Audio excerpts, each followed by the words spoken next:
In the early decades of the 19th century, London learned its cruelties quietly.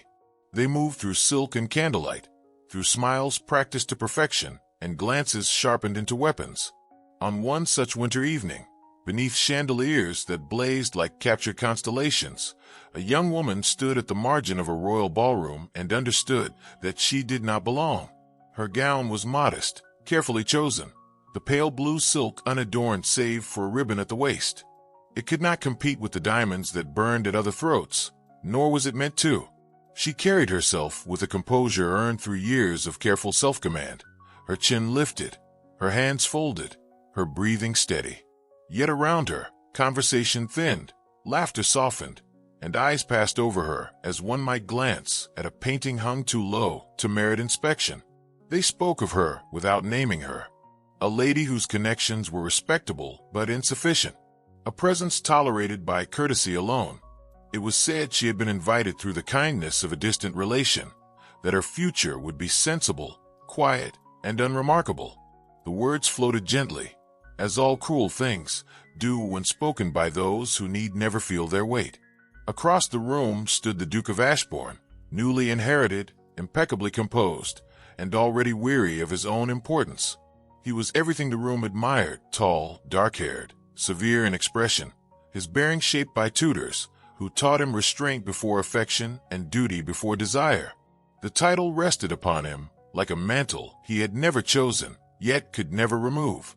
He listened as others spoke, nodded when expected, smiled when required, and watched only one face. He had known her since before the weight of coronets and estates had settled fully upon his shoulders. She had been younger then, her laughter freer, her hopes still permitted daylight. In quieter rooms, years before, they had spoken of books and music and the small freedoms imagined by those who possessed none. He had admired her mind first, then her courage, then the gentleness with which she bore disappointment. By the time he understood that admiration had deepened into something more dangerous, silence had already become his habit. Now, as a quartet began a waltz that set skirts swirling and expectations alight, he watched another gentleman approach her. The man bowed politely, said something low and considerate, and gestured toward the dance floor. She smiled in response, apologetic but firm, and declined. The refusal was graceful, practiced, and immediately noted. A refusal, even a polite one, invited interpretation. A ripple of attention followed her retreat to the edge of the room. A matron's eyebrow lifted. A younger lady's whisper curved into a laugh. Someone murmured that ambition was unbecoming in a woman with so little to recommend her. The words reached her ears in fragments, sharp enough to wound yet insufficient to confront. She remained still, her expression unchanged, her dignity intact by deliberate effort rather than ease. The Duke's hand tightened around his glass. He could have crossed the floor in 3 strides. He could have spoken her name, offered his arm, silenced the room with a gesture that would be remembered for decades. Instead, he stayed where he was, pinned by calculation, by the memory of advisors' voices and ancestral portraits that watched him from paneled walls. A duke's favor was not a kindness, it was a declaration. Declarations carried consequences. She felt his gaze at last, and looked toward him. For a moment the room narrowed to that single exchange, the distance between them charged with all that had never been said. Her eyes did not accuse. They simply asked, with quiet clarity, whether this night would be like all the others. The music swelled. Applause followed a completed turn upon the floor. Life, indifferent and unrelenting, pressed forward. She inclined her head to him, just slightly, as one does to an acquaintance of consequence, and turned away. Outside, carriages rolled over wet stone, their lamps blurring in the mist, carrying away couples whose futures had been negotiated as carefully as treaties. Inside, the evening resumed its prescribed rhythm, yet the undercurrent had shifted. Invitations would be extended and withdrawn by morning. Letters would be written with exquisite politeness and devastating finality. The Duke felt the first sharp pull of consequence, the knowledge that restraint, once praised, could curdle into cruelty. He told himself there would be another occasion, another season, another moment better suited to courage, and believed the lie because it preserved order. He did not see her leave. though she paused at the threshold and looked back once, as if measuring the cost of being remembered. Beyond the doors, the night air carried the promise of rain and change, and with it the approach of a different kind of courage. Somewhere, not yet visible but already in motion, another man was preparing to speak plainly, to ask without apology, to offer a future that required no secrecy. When the Duke finally turned, compelled by an unease he could not name, the space she had occupied was empty, and the silence he had chosen settled around him like a verdict not yet read. It was then he understood that history does not always announce itself with trumpets, but with absences, and that by dawn, whispers would harden into fact, setting in motion a chain of events no title, however ancient, could command or undo.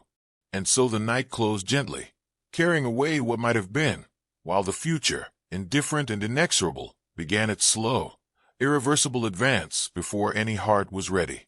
The season advanced with deceptive calm, as if London itself conspired to soften what it meant to sharpen. Weeks followed the ball, each one drawing the Duke and the young woman into closer orbit without granting them the courage of collision. They encountered one another at musicales, at afternoon teas beneath painted ceilings, at charity viewings where generosity served as spectacle. Always there were witnesses, always there was restraint, and yet, within that narrow margin permitted by etiquette, something unmistakable began to pass between them. It was first expressed through objects small enough to be denied meaning. A volume of poetry appeared upon the table beside her seat, its margins faintly marked, its flyleaf unsigned. She knew the hand at once. Later, a spray of winter roses arrived at her lodgings, pale and fragrant, accompanied only by a card bearing the date of a concert she had once mentioned enjoying. These were not gifts that could be displayed or discussed. They were gestures intended to be understood privately, carrying affection without confession. She received them with a gratitude carefully guarded. Each token warmed her, then unsettled her, for they confirmed what she had long suspected and what she dared not rely upon. The Duke never spoke of them. When they met, his manner remained composed, his words attentive yet general, as though he feared the slightest emphasis might betray him.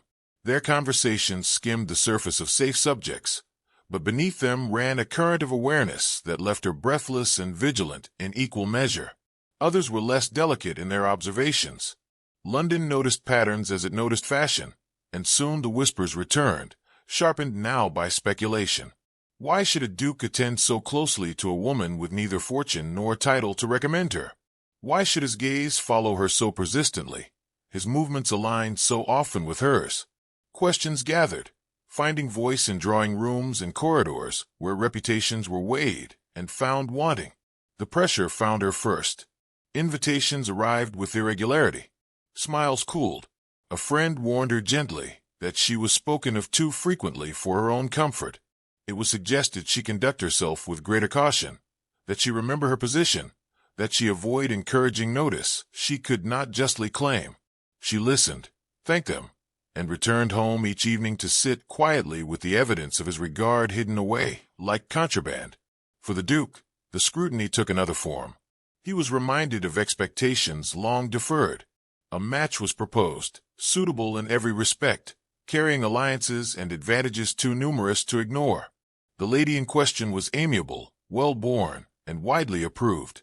Her name was spoken often in his presence, paired with his own as though by habit. He acknowledged these conversations with practiced neutrality, telling himself that no decision had yet been demanded. Between them, the space grew charged.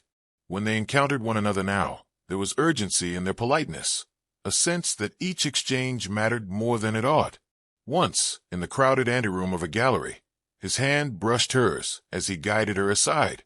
The contact was brief, accidental by all appearances, yet it left her shaken, aware that a line had been approached if not crossed. He withdrew at once, his expression unreadable, leaving her to steady herself alone. The incident did not go unnoticed. A pair of eyes had marked the movement, a smile had formed too quickly. By the next day, the story had shifted and grown, transformed into something neither had intended, yet neither could correct. There was talk of impropriety, of presumption, of ambition masked as modesty. Her name, once merely dismissed, was now actively debated. She confronted him indirectly, her voice calm as she spoke of rumor and consequence. He listened, his jaw tightening, and offered assurances without promises. He spoke of patience, of time, of the dangers of haste. His concern was genuine, his care evident, yet the absence of certainty weighed upon her more heavily than the gossip ever could. She realized, with a clarity both painful and bracing, that protection delayed was protection denied. That evening, she declined an invitation she might once have welcomed, choosing instead the quiet of her rooms. There, among the hidden poems and wilting roses, she allowed herself a single moment of unguarded feeling, not of despair but of resolve. If silence was to govern his conduct, she would not mistake it for devotion. Beyond the windows, the city hummed with its endless negotiations, and somewhere within that vast machinery of custom and chance, another path waited to be claimed, one that did not require secrecy to survive. The following morning brought a development she had not anticipated. A letter arrived, delivered by a hand unfamiliar, its seal plain, its script careful and unembellished. It spoke of an introduction made in passing, of an admiration formed without presumption, of a wish to call at a proper hour if she would permit it. The writer named himself modestly, offering credentials of service and steadiness rather than rank. She read the letter twice, struck less by its content than by its candor. There was no evasion in it, no attempt to hide intention behind courtesy. It acknowledged the world as it was and asked, respectfully, for a place within it. She set the letter beside the others and felt the difference immediately. Where the Duke's gifts had glimmered like half-remembered dreams, this proposal stood solid, unadorned, and undeniably real. The contrast unsettled her. She folded the page with care and placed it away, knowing that the act itself altered the balance she had struggled to maintain. Somewhere across the city, the Duke would be weighing his silences, convinced they preserved what he valued most.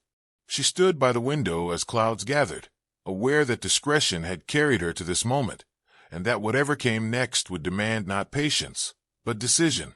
History, she sensed, was beginning to watch her closely at last too. Evening drew them at last into a privacy neither had sought yet both had anticipated. The Duke requested her company beneath the pretense of reviewing a charitable subscription, and she agreed because refusal would have required an explanation she no longer possessed. They met in a smaller withdrawing room of the townhouse, where the fire burned low and the noise of London softened into a distant murmur. Lamps cast a restrained glow upon shelves of ledgers and correspondence, objects meant to reassure propriety, though nothing about the moment felt secure. For a time they spoke of ordinary matters. He remarked upon the season's lateness, the difficulty of securing coal, the admirable efficiency of the committee whose work they pretended to discuss. She responded with practiced attentiveness, her hands folded, her posture immaculate. Each sentence hovered at the edge of something unsaid, and the effort of restraint pressed upon them like the thick air before a storm. At last he faltered. The pause was brief, but it altered the room. He turned toward her fully, his expression stripped of the careful neutrality she had come to know. He spoke her name, quietly, as though testing whether it might be safely uttered. When she met his gaze, she saw not indecision but fear, and the sight unsettled her more than silence ever had. He told her then that he had never intended harm, that his attentions, however imperfectly expressed, had been sincere from their first acquaintance. He spoke of admiration that had deepened into affection, of an attachment he had believed manageable until it proved otherwise. The words were measured, chosen with care, yet their very caution betrayed the conflict that governed him. He did not speak of love. He spoke of feeling, of regard, of concern. She listened without interruption. When he finished, she waited a moment longer, allowing the quiet to stretch until it could no longer be mistaken for consent. Then she thanked him for his honesty. The courtesy of the phrase surprised him. She told him that she had never doubted his kindness, nor the warmth of his interest. What she had doubted, and now understood fully, was his willingness to claim either. Her voice did not tremble. It was steady, controlled, and unmistakably final in its clarity. She spoke of the consequences she bore each day, of the rumor she endured, of the careful narrowing of her world. She did not accuse him of cruelty, but of caution carried too far. She asked him, plainly, what future he imagined she should await, suspended indefinitely between favor and neglect. He had no answer ready. He spoke instead of duty, of the obligations imposed by birth and inheritance. He confessed that he feared destroying not only his own position but hers, should he act rashly. He believed patience a virtue, silence a shield. As he spoke, he seemed to realize, even as he defended himself, how insufficient the reasoning sounded aloud. She rose then, not in anger, but with a quiet resolve that startled him. She told him she could not live as a possibility. That affection unspoken might comfort him, but it left her exposed. She said that she had been offered something else, something honest, and that she would consider it without shame. The admission struck him visibly, as though a door had closed somewhere beyond reach. He asked, too quickly, whether she cared for this other man. She answered with truth, not cruelty. She said she respected him, that she trusted his clarity. She did not yet know what she felt, only that she could no longer afford ambiguity. The distinction wounded him more deeply than rejection might have done. The fire shifted, sending a brief cascade of sparks upward. In their glow, he stepped closer, lowering his voice as though proximity might recover what distance had lost. He said that she mattered to him beyond convenience, beyond passing regard. He said that if circumstances were altered, if time allowed, if the world were less exacting, he would speak differently. The conditional nature of his devotion hung between them, fragile and insufficient. She looked at him then with an expression he would remember long after. It was neither cold nor tender, but composed with a sadness that required no ornament. She told him that the world was exactly as exacting as it had always been, and that love delayed by fear becomes something else entirely. She thanked him again, inclined her head, and prepared to leave. He did not stop her. His hand lifted once, then fell. The sound of her footsteps receded, each one measured, irrevocable. Alone, he understood that confession without action was merely another form of silence. Across the city, she carried with her the weight of his words and the clarity of her own, aware that what she decided next would alter not only her future, but his. Neither yet knew which choice would prove the greater act of courage, but the hour for waiting had ended, and the cost of hesitation had at last revealed itself. Outside, the bells of a nearby church marked the passing hour, their toll neither celebratory nor mournful, merely inevitable. She paused beneath the portico, drawing her cloak closer as cold air pressed against resolve newly formed. The letter in her pocket felt heavier now, no longer an intrusion, but an invitation awaiting courage. Within the townhouse, the Duke remained still, listening to echoes fade, understanding that rank could delay decision but never consequence. Tomorrow would bring visits, inquiries, expectations, and the narrowing corridor of choice. Tonight offered only reflection. She stepped into the carriage without looking back, while he stood among shadows that suddenly felt earned. Between them stretched not distance, but time, and time, once offended, rarely forgives those who believe themselves exempt. As the carriage wheels turned, two futures diverged silently, bound by what had been confessed, and, more damning still, by what had not. Each understood this reckoning would define them forever. The announcement of her engagement did not arrive with ceremony, but with inevitability. It appeared first as a carefully worded notice passed between households, then as a fact repeated with gentle satisfaction by those who valued order above romance.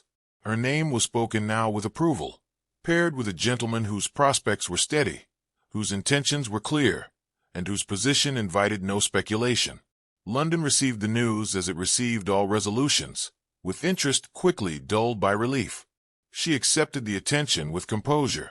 When congratulated, she inclined her head, expressing gratitude without excess, as though determined not to invite further commentary. The decision had been made with deliberation, not haste. She had measured kindness against uncertainty, clarity against longing, and chosen the path that required no concealment. In the quiet moments, she reminded herself that affection might grow where respect was firmly planted, and that peace was not a lesser prize. The Duke learned of the engagement in a drawing-room crowded with conversation. He did not betray himself at once. His expression remained neutral, his posture unchanged, Yet something within him shifted irrevocably. The knowledge settled slowly, pressing upon him with the weight of finality. He excused himself earlier than intended and returned home, through streets blurred by rain, the city's lights refracted into unfamiliar shapes. That night, sleep evaded him. He reviewed every exchange, every restraint once justified as prudence. He understood now that delay had not preserved dignity, but forfeited agency. In the morning, he resolved to act, not with conditions or abstractions, but with declaration. He would speak plainly, whatever the consequence, and reclaim his voice before it was entirely silenced by regret. He arrived at her lodgings unannounced, driven by urgency rather than protocol. She received him in the front parlor, surprised but unflustered, her demeanor unchanged though her circumstances had transformed. The space between them felt altered, charged with knowledge newly fixed. He offered his congratulations first, the words heavy but sincere, then faltered as the magnitude of what he had come to say asserted itself. He told her he could not let the matter rest without speaking fully at last. He spoke of love, unqualified, unguarded, naming it without apology. He acknowledged his failures, his fear, his adherence to a world that rewarded caution at the expense of truth. He said that he would defy expectation now, that he would bear whatever censure followed, if only she would hear him and reconsider. She listened in silence, her expression composed but distant. When he finished, she rose, not to withdraw, but to meet him eye to eye. She told him that his words would once have changed everything, that she had waited for them longer than she cared to admit. But she spoke also of the cost of waiting, of the nights spent bracing against rumor and uncertainty. She said that courage discovered too late was still a form of absence. He protested, insisting that love once spoken could not be erased by timing alone. She answered gently that love unacted upon becomes memory before it ever becomes life. She told him she would not undo her decision, not from duty, but from respect for herself. To accept now would render her future contingent once more, subject to a man's resolve tested only when threatened. The moment stretched between them, weighted by what had been revealed and what had been lost. He reached for her hand, then stopped, understanding that touch would ask what words no longer could. She thanked him for finally speaking, for honoring her with truth, even if it arrived too late to alter the course she had chosen. He left without spectacle, the restraint that had defined him returning in altered form. Outside, the city moved forward, indifferent to private reckonings. Within her parlor, she stood alone, steadying herself against the echo of his confession. The engagement ring lay cool against her skin, its presence both comfort and challenge. She knew that the world would approve her choice, yet approval had never been the measure of happiness. As the door closed behind him, she understood that love had finally declared itself, only to find no place left to claim. Time altered them both, though neither escaped its scrutiny. The marriage was solemn, orderly, and attended by those who valued propriety over passion. She stood composed beneath winter light filtered through tall windows, her vows spoken with clarity and conviction. There was no deception in her acceptance, only a quiet resolve shaped by experience. She married not in defiance of love, but in recognition of the life she could sustain. Her husband proved attentive, considerate, and unfailingly respectful. He offered stability without spectacle, affection without demand. In time, companionship grew, steady as a hearth fire, warming without consuming. She learned the rhythms of a household unmarred by gossip, and for this peace she was grateful. Yet gratitude and memory are not adversaries, and some recollections endure without bitterness. The Duke did not attend the ceremony. He sent a gift instead, impeccably chosen, impersonal in appearance yet unmistakable in sentiment. She received it privately and understood the restraint it represented. It marked an ending acknowledged but not contested. She placed it away with other remnants of a former self, not as a wound, but as a chapter closed. Years passed. The city changed its fashions and forgot its whispers. New scandals displaced old ones. Children were born into houses that once speculated upon her worth. She fulfilled her role with competence and dignity, admired for her discretion. There were moments of contentment, even joy, but they arrived quietly, without the sharpness of longing. The Duke aged into his title. Responsibility etched itself deeper into his features, lending gravity to his presence. He married as expected, fathered heirs, and maintained the order entrusted to him. Outwardly, his life was exemplary. Inwardly, it was governed by an awareness he never fully relinquished, the knowledge of a moment misjudged and the silence misused. They encountered one another again only once, many years later, at a formal gathering arranged by obligation rather than desire. The setting was different, the faces altered by time, but the recognition was immediate. They exchanged the courtesies required of their stations, nothing more. There was no bitterness in the exchange, only a shared understanding that needed no articulation. As they parted, she offered him a small smile, one that acknowledged the past without inviting its return. He bowed, accepting the boundary with a grace learned too late. Neither lingered. The encounter, brief and contained, confirmed what both had long suspected, that their lives, once nearly intertwined, now ran parallel without hope of crossing. In the years that followed, reflection became a familiar companion to him. He supported causes with renewed fervor, mentored younger men with warnings disguised as counsel. He spoke often of decisiveness, of honoring feeling with action. Those who listened admired his insight, unaware of its origin. He had become, in this, generous with the wisdom purchased at personal cost. She, too, reflected, though less often. Her life required her presence, her attention grounded in daily realities. Occasionally, in moments of stillness, she recalled the cadence of his voice, the hesitation that had shaped her fate. She did not indulge regret, but neither did she deny the influence of that first, formative affection.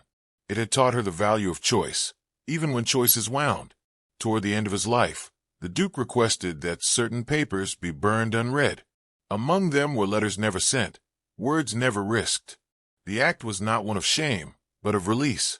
He understood at last that love's truest expression is courage, and that silence, however elegant, leaves no legacy worth preserving. When news of his passing reached her, she received it calmly. She stood by the window as she had once before, watching clouds gather and disperse. There was sorrow, measured and appropriate, and beneath it a quieter recognition. Some loves are not meant to endure in form, but in lesson. As the light faded, she turned back to her life, carrying with her the knowledge that the heart remembers what the world requires us to forget, and that in remembering, we are shaped, if not reunited, by what might have been.